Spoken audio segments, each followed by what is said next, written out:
Torej, mi organiziramo 27. edicijo konference na temo komunikacije in omrežij, to je konferenca EUCNC. Gre za precej strokovno konferenco, kjer imamo tokratno tematiko 5G and beyond, se pravi omrežja pete generacije in tisto, kar prihodnost na področju komunikacij prinaša. Udeleženci so z cele Evrope, pravzaprav jih imamo več kot 500 delegatov in iz 44 držav.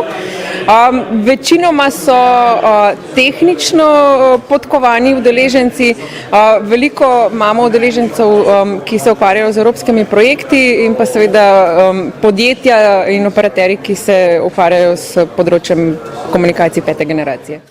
Tehnologije 5G oziroma se pravi peta generacija mobilnih komunikacij je nekako, se pravi, gre za naslednjo generacijo mobilnih komunikacij, nekako smo do zdaj v četrti generaciji.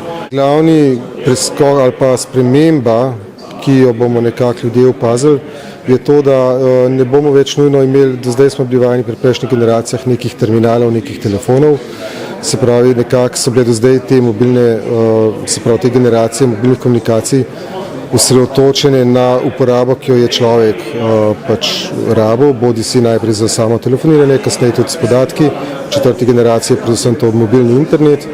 Zdaj gremo ta korak naprej, ko bojo kar naenkrat naprave, vse naprave okrog nas naj bi bile povezane, ne samo z nami, tudi z pač naprave med seboj.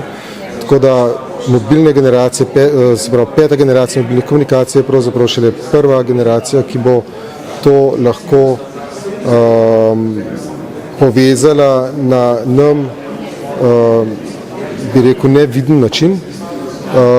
Se pravi, kar naenkrat bojo, ne vem, razni metri, senzori, vse to bo povezano, brez da bi moral človek se s tem ekstra ukvarjati.